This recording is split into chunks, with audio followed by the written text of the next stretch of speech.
Panggilan ini kini direkam.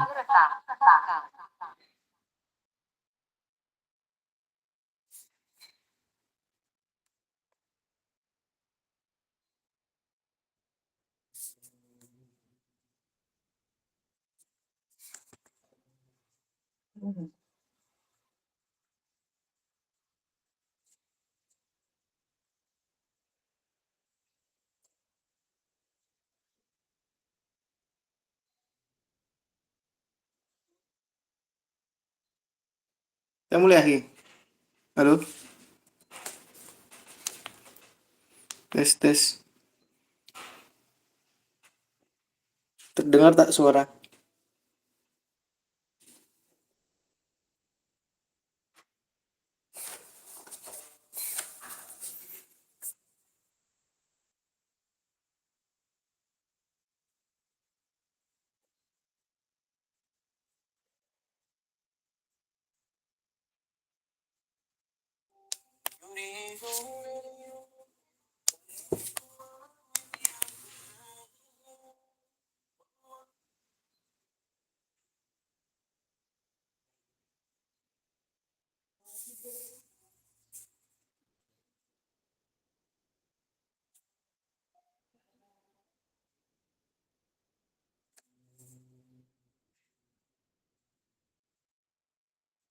Halo? Tadi nggak suara ada. Hah? Tak masuk suara tuh. Apa? Mungkin ada punya apa earpiece rosa lah. Anda bisa dengar suara Anda, tapi mikrofon Anda rasa rusak. Bentar, bentar. Oh, tapi dengar ya? Aman berarti ya? Bisa dengar. Cuma Anda rasa mikrofon Anda rusak. Oke, oke. Bentar ya. Nah, buka kitabnya dulu. Ya, apa-apa cek aja. Pasal laptop Anda pun dia punya mikrofon sama dia punya speaker dia rosak juga. Nanti bisa ini tak share kitabnya Ustaz Kim? Taisir. Bisa. Coba.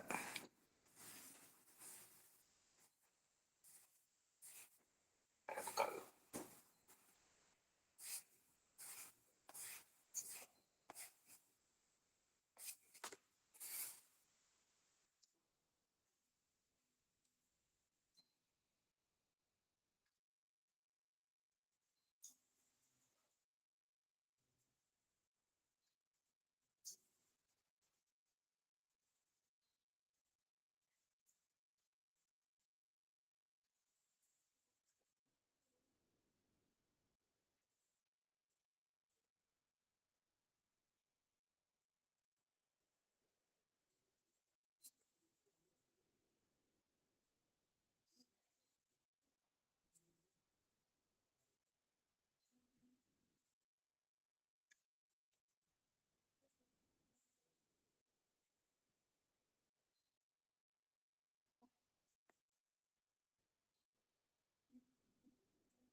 Oke. Nomor dulu ya. Bismillah. Nak kena cari. Enggak, nanti aja Ustaz Kim. Mana sambil jalan aja nanti Ana gunakan yang ini dulu. Nanti ketika selesai ini baru masuk kitab. Oke. Oke, bismillah. Assalamualaikum warahmatullahi wabarakatuh. Alhamdulillah. Salatu wassalamu ala nabiyyina Muhammad wa ala alihi wa sahbihi wasallam. Amma ba'd. Alhamdulillah pada kesempatan sebelumnya kita ulang. Bismillah. Alhamdulillah alamin hamdan katsiran thayyiban mubarakan fih. Tsumma salatu wassalamu ala nabiyyina Muhammadin wa ala alihi wa sahbihi ajmain. Amma ba'd.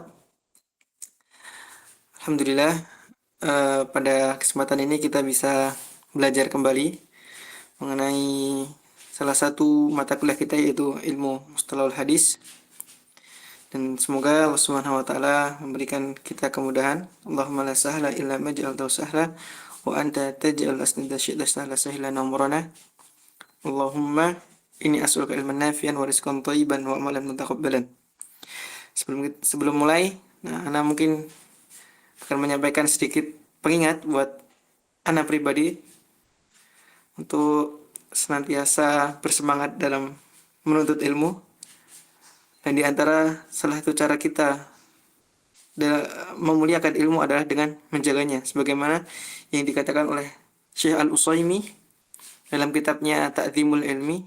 Di antara cara kita dalam mengikat ilmu adalah dengan 3 cara. Yang pertama dengan menghafalnya, yang kedua dengan mutola'ah atau murajaah materi-materi yang dipelajari, dan yang ketiga adalah bertanya kepada guru ketika kita tidak tahu. Nah, kita ambil salah satu cara di antara ketiga tersebut, yaitu dengan mutola'ah atau mengulang. Nah, setelah kita kemarin membahas tentang hadis hasan li ghairihi dan seterusnya, kita masuk ke pembahasan yang bab yang ketiga, yaitu hadis mardud. Nah, atau hadis yang tertolak. Dalam hadis mardud ini, sebagaimana yang ada di layar, itu kita dapat mengklasifikasi menjadi 2. Apa saja penyebab mardudnya atau tertolaknya sebuah hadis. Nah, yang pertama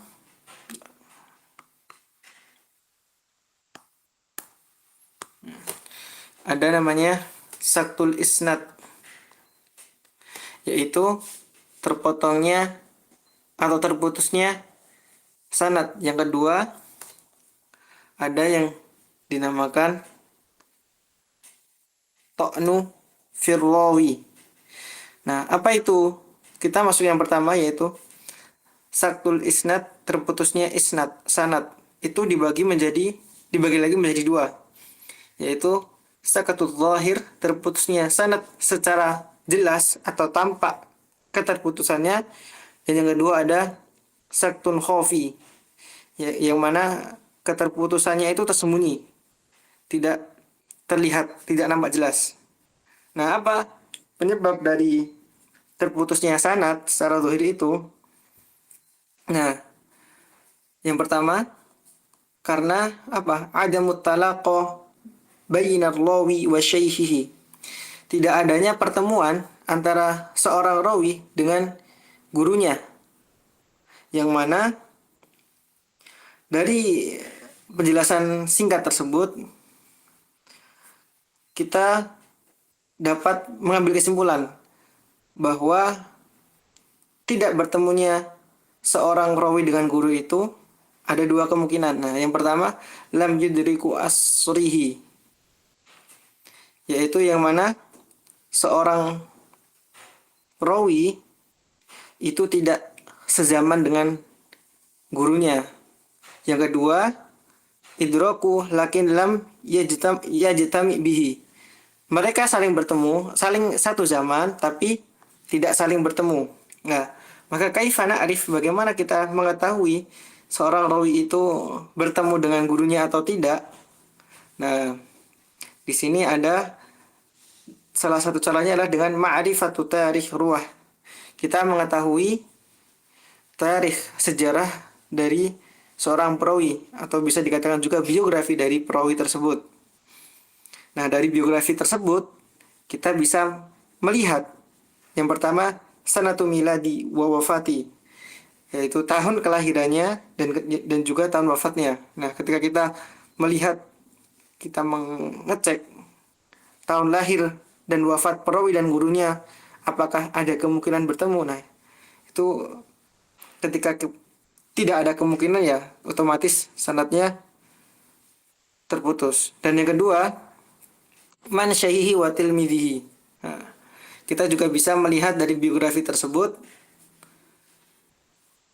apakah dari data-data yang diberikan oleh ulama, apakah perawi ini memiliki guru yang bernama fulan atau tidak, dan sebaliknya muridnya bisa dicek. Kemudian saktul zahir, hadis mardud yang disebabkan terputusnya sanad yang tampak, itu terbagi menjadi 2, menjadi 3. Yang pertama saktu zahir fi awali sanadi, yang kedua saktu zahir fi wasatil isnadi, dan yang ketiga saktu zahir fi akhir sanadi. Terputusnya sanad yang pertama itu ketika berada di awal sanad. Nah, kita biasa menyebutnya dengan hadis al-mu'allaq. Apa itu? Nah, nanti kita bahas di segmen selanjutnya. Kemudian yang kedua wasatul isnad, ketika terputusnya sanad itu berada di tengah-tengah sanad. Nah, itu ada dua. Yang pertama alat tawali, maksudnya terputusnya sanad itu secara berurutan. Berarti ada sedikitnya dua perawi yang hilang dalam satu sanad tersebut secara berurutan. Nah, itu disebut dengan hadis mu'dhal. Yang kedua, laisa alat tawali, yang mana keterputusannya itu di tengah-tengah sanad tanpa ada urutan. Maksudnya bisa terjadi walau hanya seorang perawi saja. Nah, itu disebut dengan hadis al-munqati. Dan yang terakhir, terputusnya sanad secara zahir yang mana keterputusannya itu berada di akhir sanadnya. Itu ada namanya hadis al-mursal. Itu saktu zahir, terputusnya sanad secara jelas. Kedua, saktul khafi, yang mana la yudraku illa al-a'immatul hudzaq al-muttali'una ala turukil hadis wa ilalil isnad. Nah, di sini dijelaskan di kitab Taisir bahwasanya orang yang mengetahui keterputusan sanad dalam suatu hadis secara tersembunyi itu hanya bisa diketahui oleh para imam yang sangat cerdas, sangat teliti dan fokus pada cabang ilmu hadis, yang mana mereka itu mengetahui jalur-jalur hadis, dan juga mereka sangat pandai, sangat memahami, sangat ahli di bidang ilmu ilal wa ilalul isnad, cacat dalam sanad. Nah, itu ada dua cabang, yaitu hadis al-mudallas dan juga hadis mursal khafi, yang mana ketika kita ingin mengetahui keterputusan sanad secara tersembunyi ini, kita perlu ilmu yang cukup luas, ilmu yang mendalam terkait ilmu ilalul hadis dan yang lain sebagainya. Itu adalah cabang yang pertama, pembagian asbab wurudul hadis, sebab tertolaknya hadis karena terputusnya sanad. Masuk pembahasan yang kedua, yaitu sebab tertolaknya hadis disebabkan ta'nu fir rawi, lemahnya seorang perawi.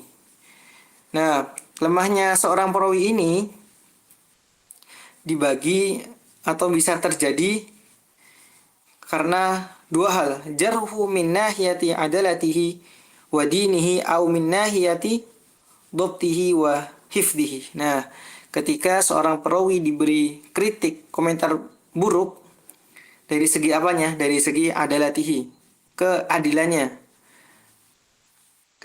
dan juga wadinihi, dan dari segi keagamanya, apakah dia orang soleh, karena dia melakukan kemaksiatan atau kefasikan dan sebagainya, maka dia diberi penilaian buruk oleh ulama, dan alhasil perawi tersebut menjadi lemah. Au min nahiyati dhabtihi wa hifdhihi, atau dari sisi kelemahan hafalannya, dhabtihi wa hifdhihi.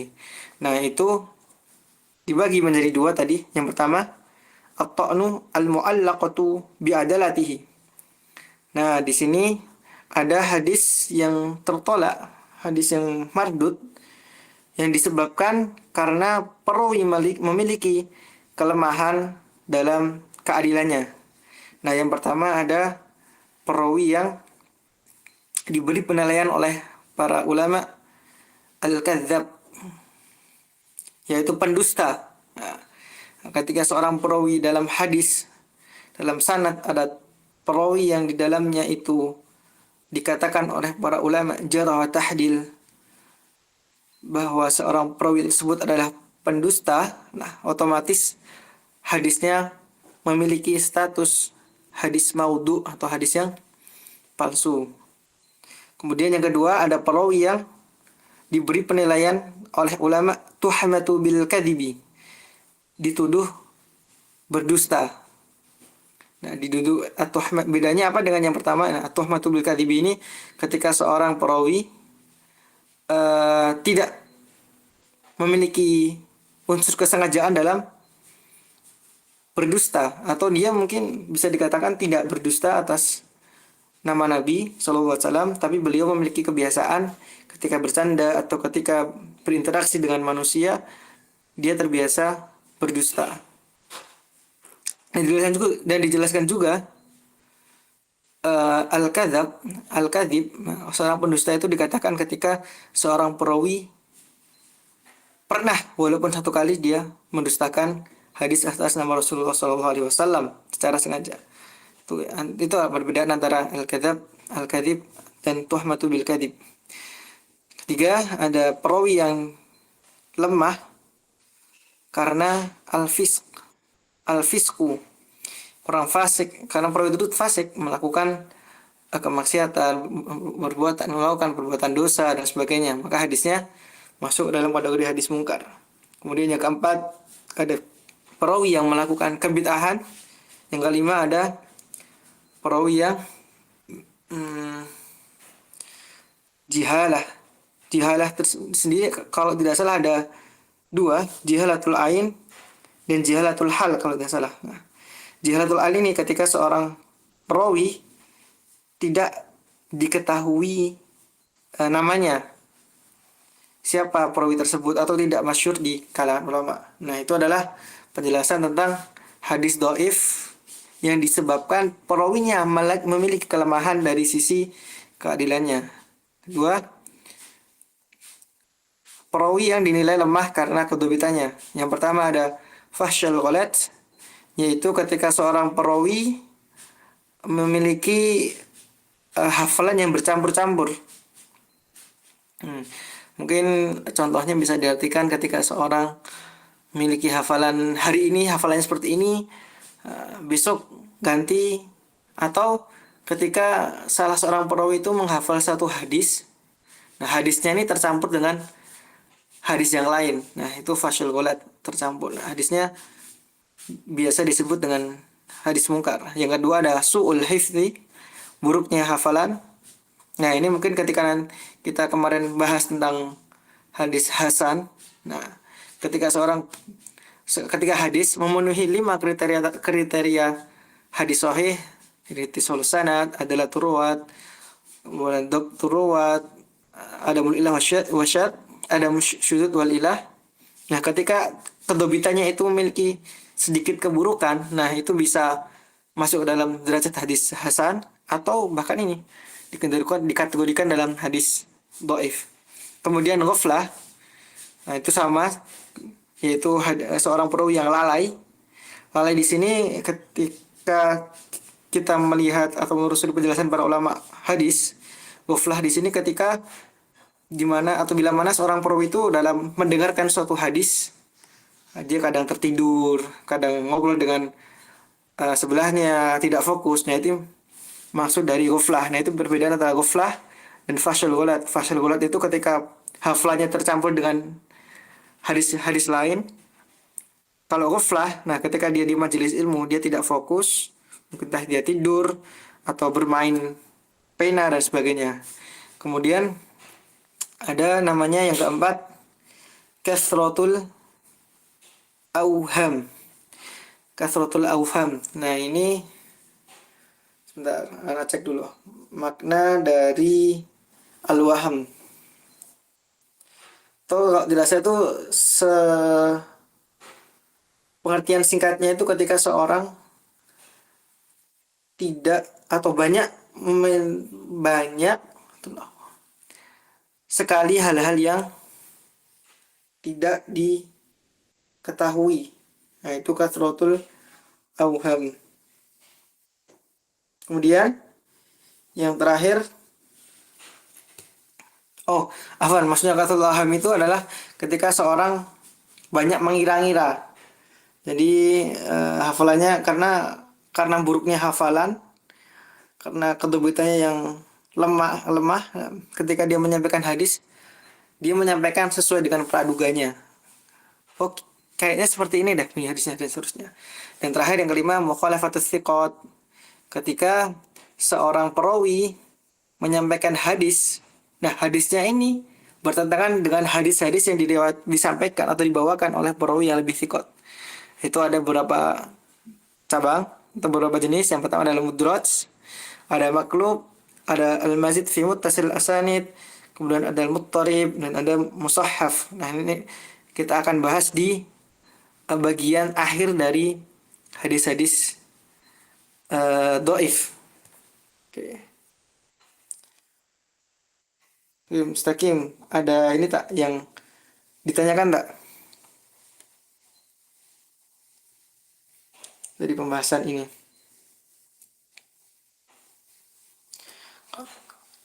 Kalau tidak ada, kita lanjut ke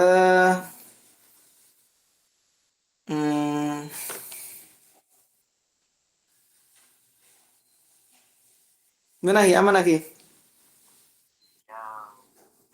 Yang sakot tuh maksudnya apa? Saktun itu, sakoto itu ini, Mustaqim, terputus. Nanti kita jelaskan di setelah ini. Saktun itu terputus. Oh, oke. Lawan dari itisol.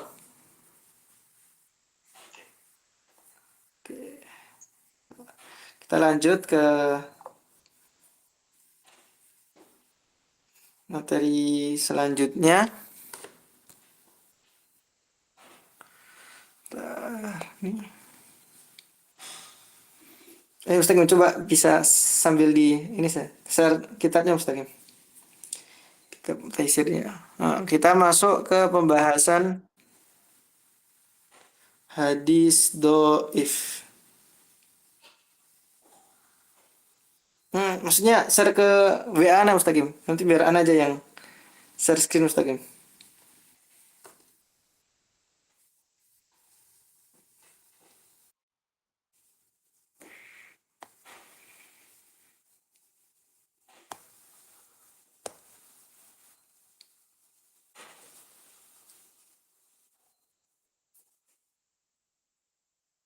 Oke.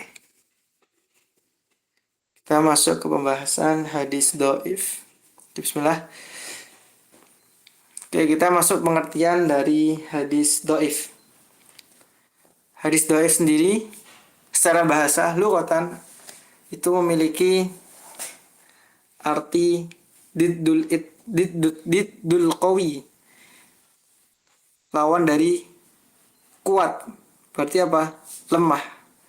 Secara istilah, malam yajma' sifatul hasan bifaqdi syartin min syurutihi. Nah, secara istilah, hadis dhaif memiliki pengertian adalah hadis yang mana tidak atau belum berkumpul sifat-sifat dari hadis hasan, dengan alasan atau dengan sebab hilangnya satu syarat di antara syarat-syaratnya. Sebagaimana kita ketahui, syarat hadis hasan itu ada ittisalus sanad, kemudian kedobitannya itu di bawah kedobitan dari hadis sahih, kemudian adamus syudud dan adamul illah. Berkata Imam Al-Baiquni dalam manzumahnya, wa kullu ma an rutbatil husni qasur fahuwa dha'ifu wa huwa aksamun kathur. Maka setiap hadis yang derajatnya itu lebih rendah daripada derajat hadis hasan, maka disebut dengan hadis dhaif, wa huwa aksamun kathur. Dan macam-macamnya cukup banyak. Oke. Kita takrifnya seperti itu. Kemudian tafawutuhu. Nah, ini macam-macamnya atau jenis-jenisnya, tingkatan dari hadis dhaif. Nah, yang pertama ada hadis dhaif saja. Kemudian ada hadis dhaif jidan, kelemahannya sangat parah. Kemudian al-wahi, hadis wahyi, hadis dhaif yang wahyi, al-munkar, hadis dhaif munkar, dan yang paling tingkatan yang paling bawah yaitu hadis maudhu'. Dan bagaimana dengan hukum riwayatihi? Bagaimana hukum ketika kita meriwayatkan dari hadis hasan, hadis dhaif, afwan. Secara para ulama menjelaskan bahwasanya hadis dhaif ini hadis yang lemah, tapi kita masih boleh meriwayatkannya. Bahkan kita boleh mengambil hadis dhaif dengan memudahkan tasahul fi turuki riwayatihi. Maksudnya ya, kita bermudah-mudahan dalam mengambil jalur periwayatannya, entah itu dari perawi yang kualitasnya tidak sampai thiqah, kita diperbolehkannya. Selama hadis dhaif tersebut tidak sampai pada derajat maudhu'. Nah, tadi seperti yang dijelaskan di awal, hadis maudhu' itu disebabkan oleh perawinya yang berdusta. Oke. Kemudian kita boleh meriwayatkan hadis dhaif dengan beberapa syarat. Yang pertama, alla tata'allaku bil aqaid kasifatillah. Nah, yang pertama, kita boleh meriwayatkan hadis dhaif selama hadis dhaif tersebut tidak berhubungan dengan permasalahan akidah. Sebagaimana contohnya seperti sifat-sifat Allah, kemudian asmaul husna, kemudian keimanan kita kepada Allah Subhanahu wa taala, keimanan kepada Rasul dan sebagainya. Nah, kita tidak boleh meriwayatkan hadis dhaif yang berkaitan dengan akidah. Yang kedua, alla yakunu fi bayanil ahkami syar'iyyah allati mimma yata'allaqu bil halal wal haram. Nah, kita juga tidak boleh meriwayatkan hadis dhaif yang mana hadis dhaif tersebut berkaitan dengan hukum-hukum syar'i. Ya, yang mana berkaitan dengan kehalalan atau keharaman suatu perbuatan atau suatu permasalahan. Nah, maka kita dalam perkara hukum syariah, kita harus menyandarkan suatu hukum atau menyandarkan hukum tersebut dengan hadis-hadis yang derajatnya lebih tinggi, yaitu apakah hadis itu sahih atau hasan. Maka tadi kita boleh meriwayatkan hadis-hadis dhaif selama tidak berkaitan dengan dua hal tersebut. Apa yang tidak berkaitan dengan dua hal tersebut? Tajuzu riwayatuha fi mas'alah al-mawaid, at-targhib, at-tarhib, al-qasas. Nah, kita boleh meriwayatkan hadis-hadis dhaif selama hadis dhaif tersebut isinya hanya berupa nasihat, motivasi, kemudian ancaman, dan juga beberapa kisah. Yang mana ketika kita mendengar atau orang mendengar hadis tersebut, mereka akan bersemangat dalam beramal soleh. Tidak mengapa. Kemudian bagaimana adab kita dalam menyampaikan hadis dhaif?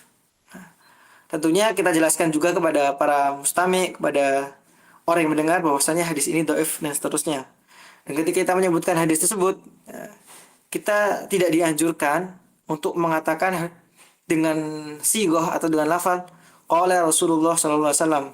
Tapi ketika kita menyebutkan atau menyampaikan hadis tersebut, kita sampaikan dengan sighah atau dengan cara, misal kita menyampaikan ada hadis nih. Nah, hadis ini dhaif nih. Kita sampaikan dengan balaghana Rasulullah sallallahu alaihi wasallam, atau ru'ya Rasulullah sallallahu alaihi wasallam, atau dalam bahasa Indonesianya telah sampai kepada kita hadis dari Rasulullah sallallahu alaihi wasallam. Nah, seperti itu. Beda dengan ketika kita menyampaikan Rasulullah sallallahu alaihi wasallam bersabda. Nah, kita jangan sampai menyampaikan hadis dhaif itu dengan lafal demikian. Pakai yang tadi lafalnya. Balaghana Rasulullah, telah sampai kepada kita hadis atau perkataan Rasulullah SAW kada wa kada. Nah, itu adalah di antara adab dari menyampaikan hadis dhaif. Kemudian kita masuk ke pembahasan selanjutnya, hukmul amalu bihi. Bagaimana hukumnya kita mengamalkan hadis dhaif. Maka para ulama menjelaskan yustahabbul amalu bihi. Yustahabbul amala bihi. Para ulama itu menyukai, menganjurkan untuk beramal dengan dasar hadis-hadis dhaif, yang mana hadis dhaif tersebut berisi tentang fadhail amal, keutamaan amal. Bisyurut, tapi dengan syarat. Yang pertama, ayyakuna dhaifu ghairu syadidin. Ketika hadis dhaif tersebut bukan termasuk hadis dhaif yang syadid, yang sangat-sangat dhaif. Yang kedua, ayyan dari jumlah hadis tahta aslul ma'lubihi. Yang kedua, bahwasanya hadis dhaif tersebut memang bisa diamalkan. Yang ketiga, alla ya'taqidu 'indal 'amalu bihi thubutihi bal ya'taqidul ihtiyat. Yang mana kita tidak menyandarkan atau meyakini bahwasanya dengan kita mengamalkan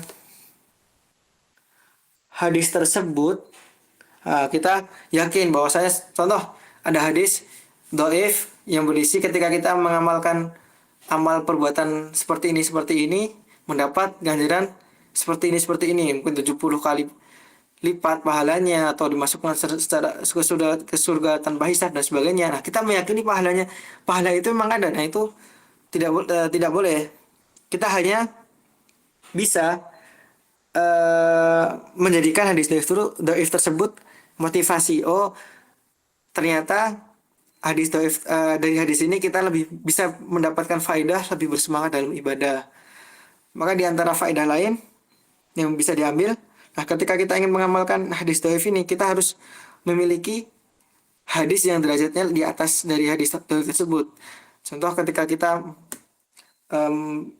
melakukan satu amal ibadah tertentu, nah, kita sudah tahu nih landasan hadisnya tuh ada yang sahih, kemudian kita menemukan juga hadis lain yang derajatnya dhaif, yang mungkin di situ dijelaskan, oh, ketika kita melakukan amal seperti ini, perbuatannya seperti ini, ya kita jadikan sebagai motivasi aja. Landasannya tetap dengan hadis yang sahih tadi. Nah, itu diantara hukum kita mengamalkan hadis dhaif. Dan yang terakhir, asyurul musannafat, yaitu kitab-kitab yang masyhur mengenai tentang hadis dhaif. Nah, itu dibagi menjadi dua. Yang pertama ada kitab yang menjelaskan tentang perawi hadis-hadis dhaif. Nah, itu pertama ada kitab Ad-Du'afa karya Ibnu Hibban, dan juga ada Mizanul I'tidal karya Imam Az-Zahabi. Kemudian ada juga kitab yang menjelaskan secara khusus tentang hadis dhaif. Nah, contoh, ada kitab Al-Marasil, ada kitab Al-Ilal, Al-Mudraj, seperti kitab Marasil karya Abu Daud, kitab Al-Ilal karya Ad-Darqutni, dan sebagainya.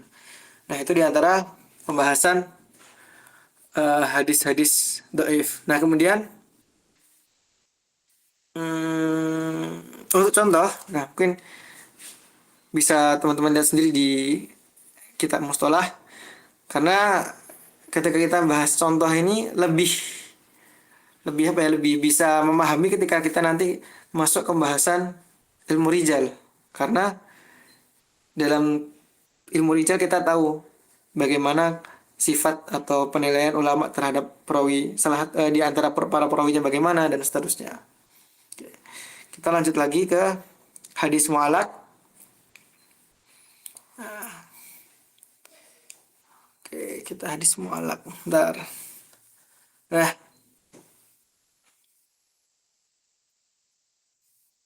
sebentar. Hadis mu'allaq. Nah, kita udah masuk ke pembahasan lebih rinci, pembagian hadis-hadis dhaif. Oke. Pertama, ada hadis mu'allaq. Apa itu hadis mu'allaq? Secara bahasa, ismun maf'ul min allaqa syai' bi syai'. yaitu isim maf'ul dari kata allaqo. Apa itu allaqo? Allaqo itu dalam bahasa Indonesia bisa diartikan menggantung, menggantungkan sesuatu dengan sesuatu, ai anatahu warabtahu bihi wa ja'alahu mu'allaqan, yaitu ketika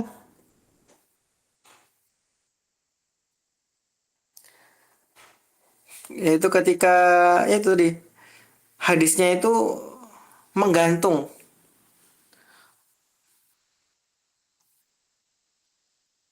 yang mana hadisnya itu tersambung tapi hanya dari bagian atas, dari bagian Rasul sampai ke bawah. Nah, sebelum ke bawah, nah sebelum sampai ke muridnya, ke mukharijnya, nah itu hilang perawinya. Secara istilah, ma hudhifa min mabda'i isnadihi rawin fa akthar ala tawali. Nah, secara istilah adalah ketika hadis yang dihapus perawinya dari mana? Di bagian mananya? Yaitu di bagian permulaan mabda isnad, permulaan sanad. Satu rawi atau lebih. Apa yang dimaksud mabda usanad? Permulaan sanad. Nah, kita gambar, kita contoh di sini. Ini ada, sebelah sini ada Rasulullah.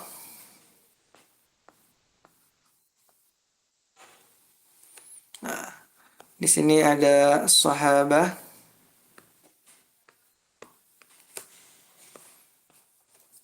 Sini ada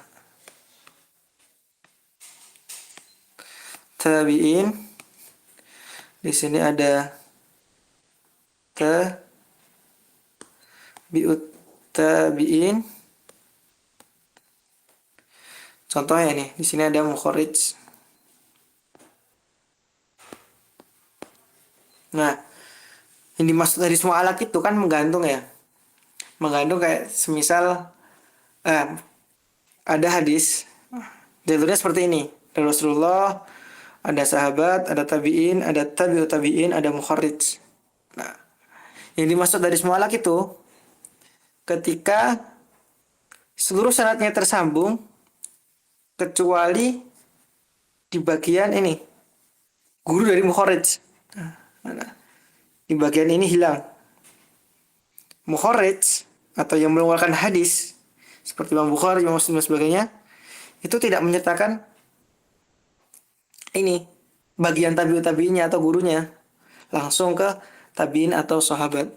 Atau kalau gampangnya ketika kita lihat kitab contoh Arba'in An-Nawawi, nah itu contoh dari hadis mu'allaq secara umum ya. Jadi ketika ada seorang menyampaikan hadis tanpa menyebutkan perawinya atau sanadnya secara lengkap. Contoh Mukharij bilang, atau Imam Bukhari contoh bilang qala Rasulullah sallallahu alaihi wasallam, tanpa menyebutkan guru-gurunya, tanpa menyebutkan istilah sahabatnya siapa, tabi'innya siapa, tabi'innya siapa. Nah, itu disebut dengan hadis mu'allaq. Kita lanjut.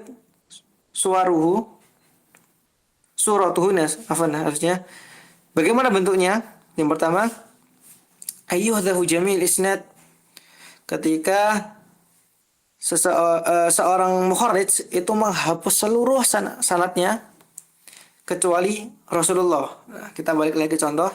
Nah, mukharij itu menghapus dari sahabat, tabi'in, tabi'ut tabi'in atau sejenisnya.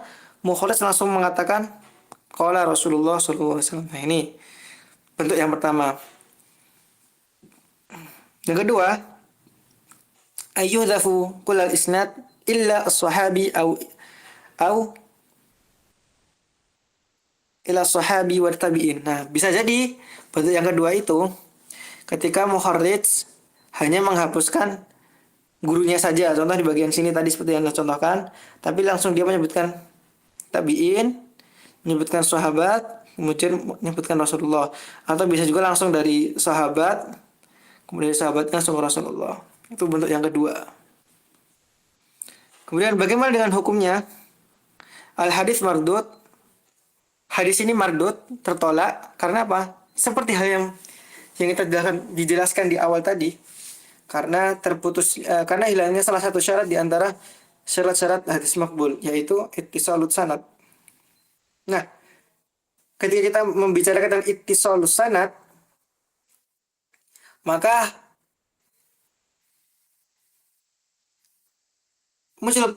maka bisa dirincikan lebih lanjut lagi. Ketidak tersambungan sanad itu disebabkan apa?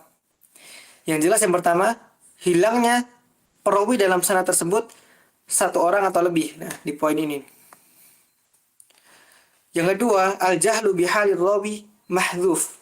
Ketika dalam rangkaian sanad tersebut, perawi yang dihilangkan itu al-jahlu, kita tidak mengetahuinya.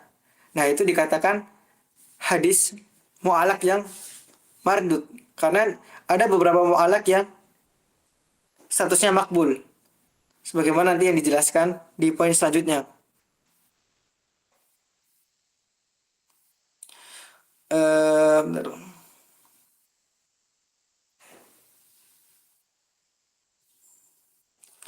Hukmuhu as-sihhatu. Oh, dan di poin selanjutnya, hadis mu'allaq ini bisa menjadi sahih bila mana kita mengetahui kita mengetahui perawi yang dihilangkan. Contoh gini. Ada rangkaian sanad ini dari Rasulullah. Ini ada hadis dari Rasulullah disampaikan pada A, B, C. Nah, satu lagi D. Nah, di sini ternyata perawi mukharraj itu menghilangkan bagian C. Nah, ketika perawi hilang, otomatis hadisnya jadi mu'allaq. Tapi ketika kita tahu bahwa kita tahu bahwa mukharraj ini sebenarnya mengeluarkan hadisnya dari jalur C, B, A, maka hadisnya menjadi sahih. Caranya gimana? Mungkin ketika di jalur lain beliau menyebutkan sanadnya dari A, B, C, D. Nah, kita menyimpulkan bahwasanya ternyata dari jalur yang seperti ini beliau itu mengambil hadisnya dari gurunya ini. Nah, itu bisa jadi sahih. Maka perlu digarisbawahi poin yang tadi, al-jahlu bihalir rawi. Tidak hanya hilangnya perawi dalam sanad, tapi juga ketidaktahuan kita tentang siapa perawi yang hilang tersebut. Nah, itu. Dan di pembahasan selanjutnya ada hukmul mu'allaqatu fi sahihaini. Bagaimana hukum mu'allaqat dalam kitab sahihain? Jadi dalam kitab Sahih Bukhari itu terdapat mu'allaqat, hadis-hadis mu'allaq. Bagaimana kita menyikapinya? Maka para ulama memberikan hukum yang khusus terhadap hadis-hadis mu'allaq di dalam kitab Sahih Al-Bukhari dan Sahih Muslim. Yang pertama, ketika hadis mu'allaq yang ada dalam Sahih Bukhari atau Sahih Muslim tersebut disampaikan dengan sighatul jazm. Contohnya, qala Rasulullah sallallahu alaihi wasallam, dzakara Rasulullah sallallahu alaihi wasallam, haka Rasulullah sallallahu alaihi wasallam, dan semisalnya, maka hukumnya adalah sahih. Yang dimana hukum tersebut disandarkan dengan hadis yang lainnya atau semacamnya. Kemudian yang kedua, maka kalau bisighatit tamrid, apabila Imam Bukhari atau Imam Muslim menyampaikan dengan sighah tamrid, sighah yang berpenyakit, bermasalah, seperti qila, dzukira, atau hukiya, maka dari sini kita tidak bisa menghukuminya secara langsung bahwa hadis tersebut sahih. Bisa jadi hadis tersebut sahih atau hasan atau dhaif. Tetapi di sini para ulama menjelaskan lakin laisa fi haditsun wahin. Tetapi di sini kedhaifannya itu tidak sampai syadidud dhaif atau bahasanya haditsul wahin. Nah, jadi ketika kita menemukan hadis di dalam kitab Sahihaini, ketika Imam Bukhari atau Imam Muslim menyampaikan hadisnya dengan qila Rasulullah SAW, nah itu kita perlu mengecek, meninjau ulang, melihat apa atau meneliti apakah hadis itu sahih atau tidak. Tapi sebagaimana kita tahu bahwasanya kitab Sahihaini adalah bagi Sahih Bukhari adalah kitab yang paling sahih setelah Al-Quran, maka kita sudah harusnya cukup meyakini bahwa seluruh hadis yang di dalam Sahih Bukhari ini hadisnya sahih. Yang mana salah satu ulama kibar Ibnu Hajar Al-Asqalani, dia menuliskan kitab. Namanya apa? Nama kitabnya kalau tidak salah Takhlis atau apa ya? Lupa.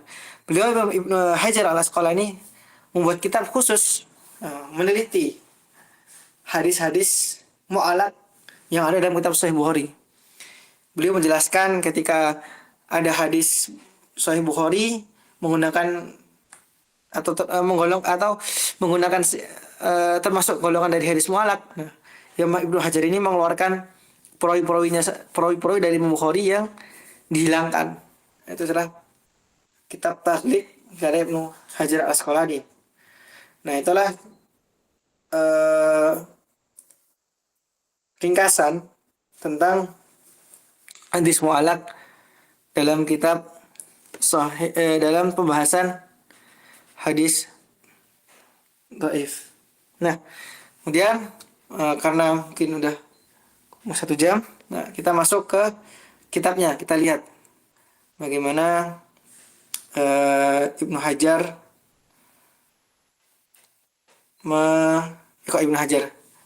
Mahmud Tohan menjelaskan tentang apa tuh namanya hadis dhaif. Bentar.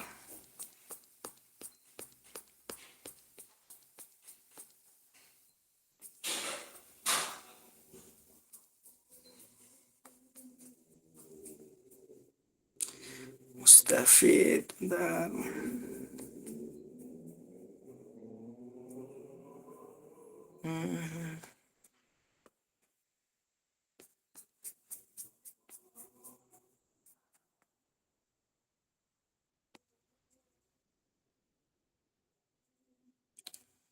Ini.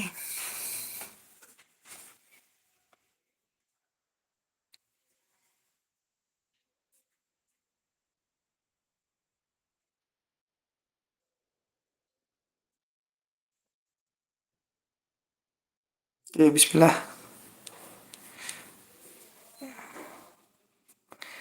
Nah, tadi ada satu permasalahan atau satu bab yang Ana lewatkan di hadis dhaif,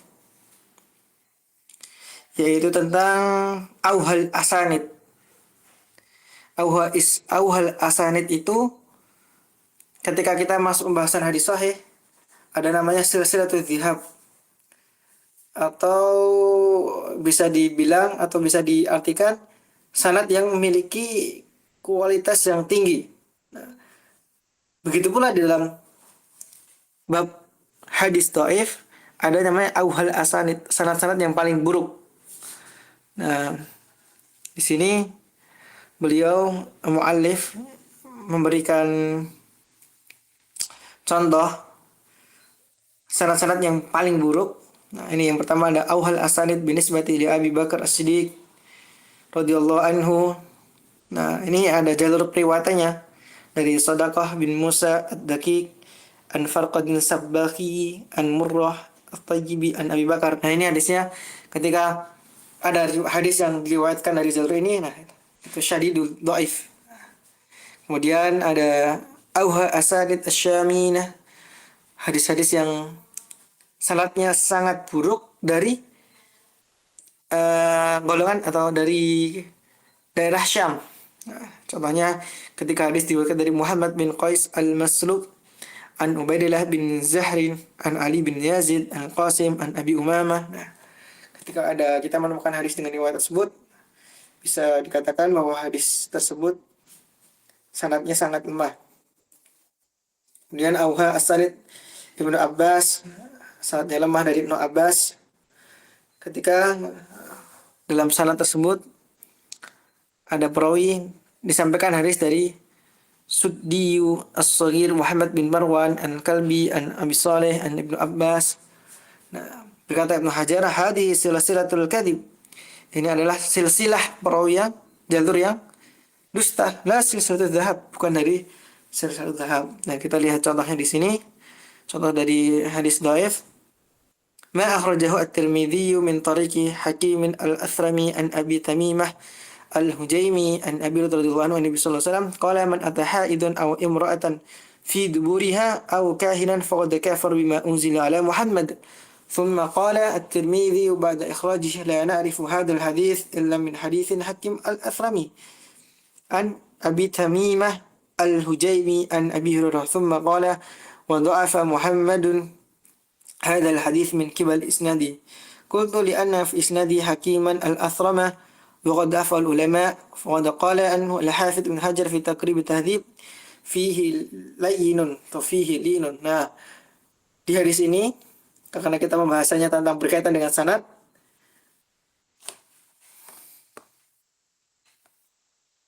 ada namanya dalam sanad tersebut ada namanya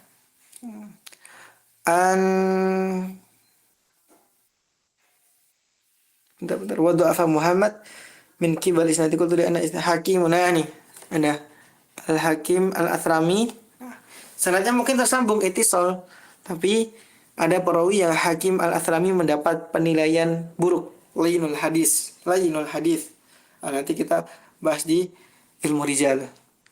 Itu dari contoh hadis dhaif. Kemudian apalagi yang belum tersampaikan tadi? Hukmul amalu bihi sudah.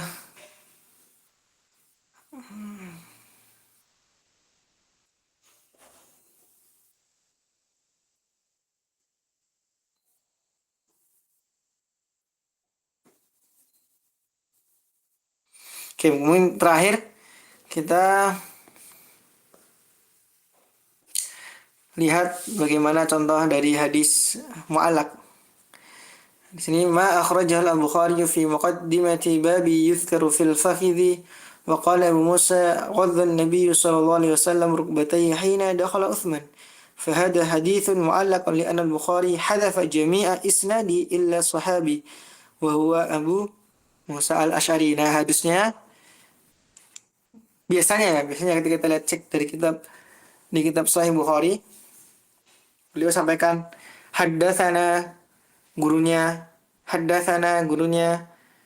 atau kemudian an siapa, masuk ke tabi'in, sahabat, lalu Rasulullah sallallahu alaihi wasallam. Nah, di sini beliau langsung menggunakan kata qala, tidak disebutkan haddatsana siapanya, tidak disebutkan nama gurunya. Di sini disebut dengan hadis mu'allaq karena tadi apa? Menggantung, digantungkan, dihilangkan di mabda'ul isnad, perawi yang sanad yang pertama. Nah, kenapa kok dikatakan mabda'ul isnad, awalus sanad itu adalah bukan kenapa apa yang meluas dengan mabda'ul isnad? Nah, mabda'ul isnad itu ketika ada sanad.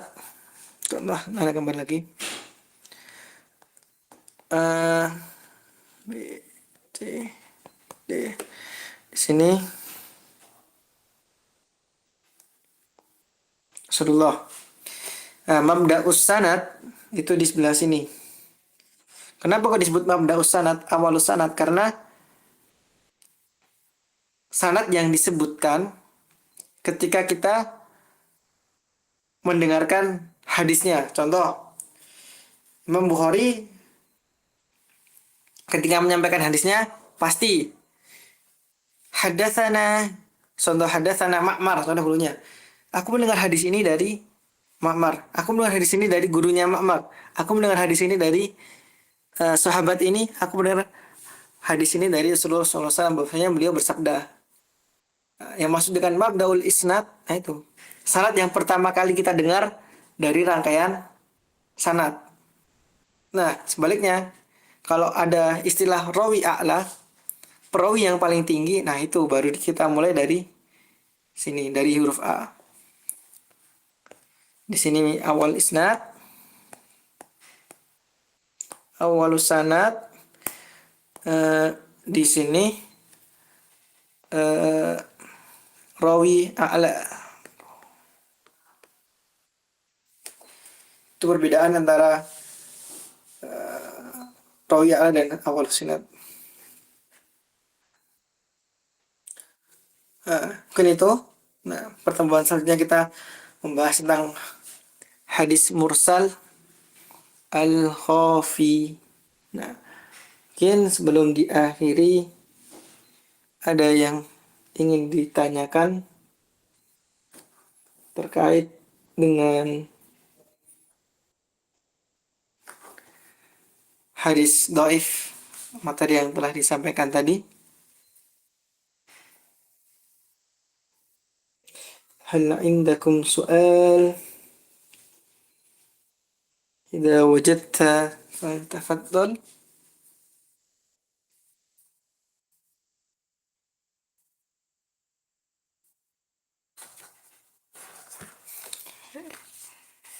كيف هي؟ Assalamualaikum warahmatullahi. Jadi kitab Sahih Al-Bukhari ada hadis mu'allal lah. Ada mustaqim, ada hadis mu'allaknya. Dan maksudnya yang diterima. Secara garis besar, secara keseluruhan tuh yang Ana tahu hadis mu'allak Bukhari itu diterima. Ditambah lagi yang Ana sampaikan tadi, Ibnu Hajar itu sudah apa ya? Udah meneliti hadis-hadis mu'allak dari Imam Bukhari. Bagaimana cara beliau meneliti? Nah, ketika ada hadis mu'allak, beliau cari jalurnya. Iya, cari jalurnya. Contoh, gini. Oh gini nih. Di antara caranya ya Mustaqim, itu beliau, kenapa beliau menggunakan atau menggantungkan hadisnya? Itu karena mungkin di hadis lain sudah disebutkan sanad lengkapnya. Nah, contoh di bab pertama ada hadis tentang iman. Beliau sebutkan sanadnya secara lengkap.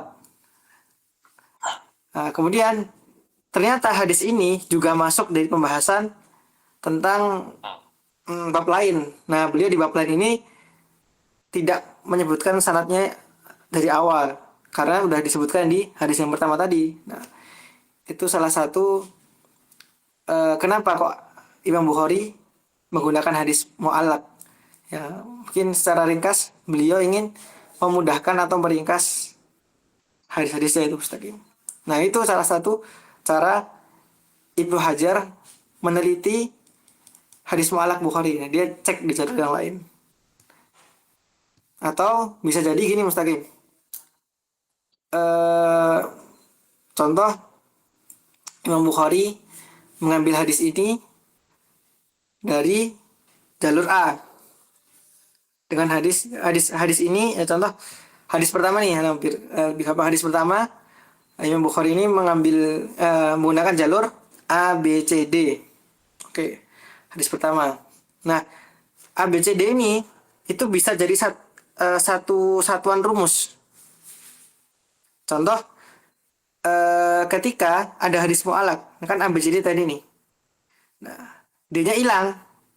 Tapi kita tahu nih ABC nih, ABC.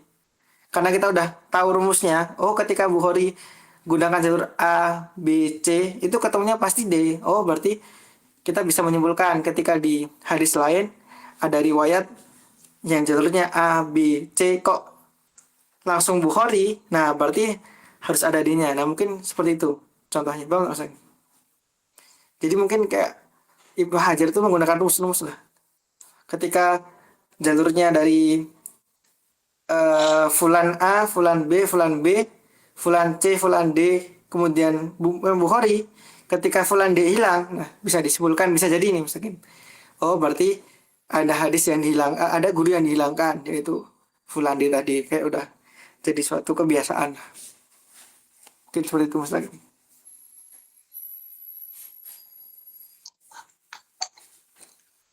Ada yang lain?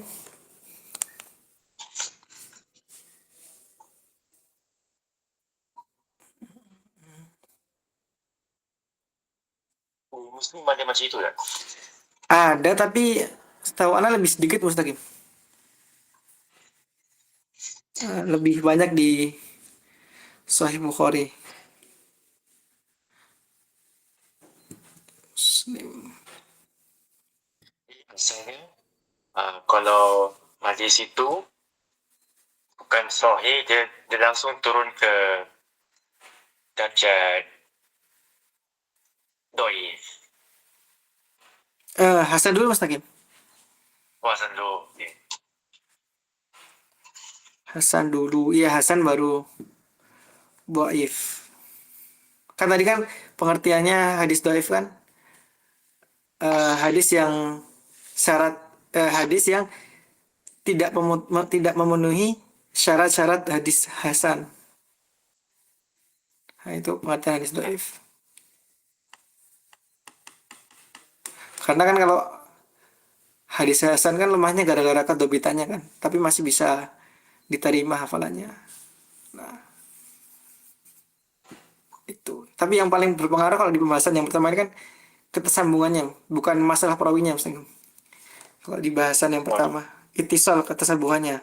Kalau udah pasti putus, tadi yang jelasin kalau putus tuh harus ada dua faktor. Yang pertama emang kita tahu bahwasanya hadis ini putus. Yang kedua, kita nggak tahu yang diputus itu yang diputus itu siapa. Yang hilang tuh perawinya siapa.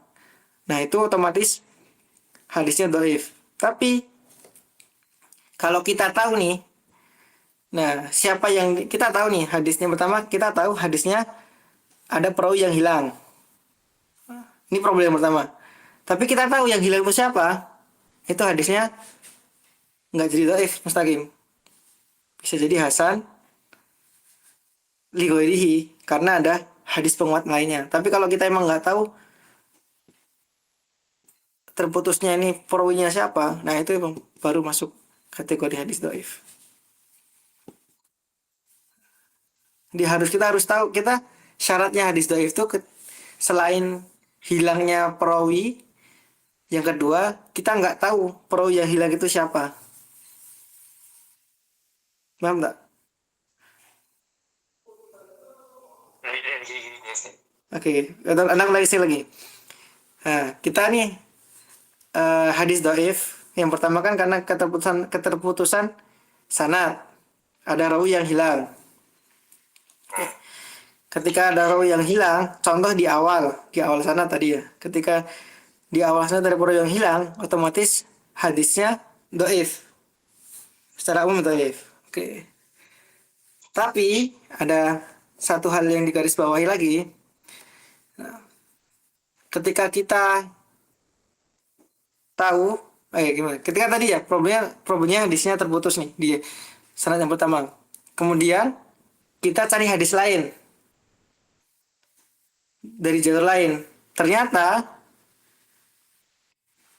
hadisnya mutasil tersambung mustaqim. Nah, hadis dhaif tadi masuk naik derajatnya ke hasan li ghairihi. Hasan li ghairihi. Hadisnya jadi bisa dihujah. Syaratnya apa? Nah, kita tahu hadis yang sanadnya tersambung dari jalur yang lain. Di jalur ini sanadnya terputus. Nah, tapi kita temukan di jalur lain hadisnya sanadnya tersambung. Kita tahu yang hilang di jalur yang pertama itu kita tahu, oh ternyata yang hilang tuh contoh fulan A.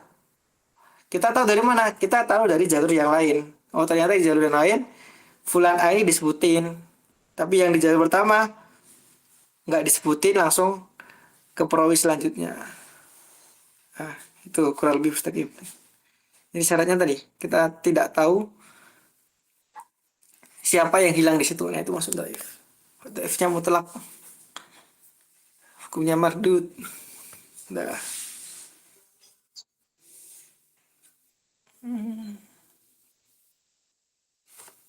itu mustaqim. Oke.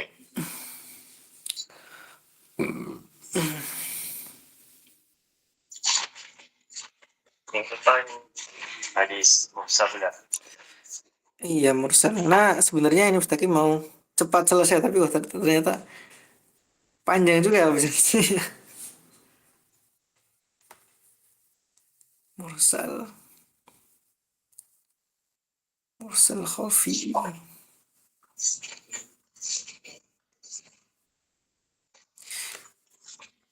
Tapi tak apa ya mustaqim. Maksudnya, Ana sampaikan tak full dari buku mana buat ringkasan-ringkasannya itu.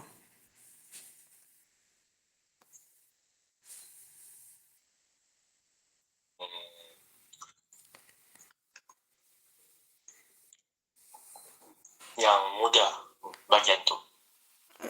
Ya, Ana tak sebenarnya tak masalah kalau mau baca, tapi Ana rasa kalau kita baca semua, rasa waktunya lebih lama mustaqim. Nah, jadi yang di ringkasan itu Ana ambilkan juga dari eh, kitabnya, tapi ada beberapa yang Ana yang hilang karena mungkin Ana ambil poin-poin utamanya.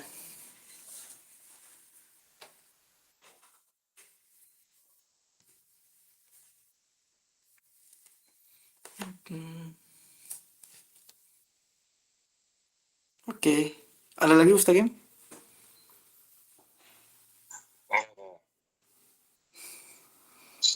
Oke. Kalau nggak ada, gimana teman-teman yang lain? Apakah ada respon?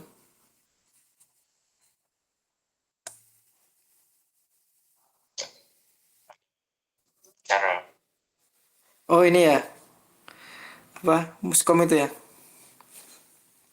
tak tahu. Ada tengok macam busy pasalnya di IC yang ada yang pakai baju merah. Oh, sih. Aman insya Allah mustaqim.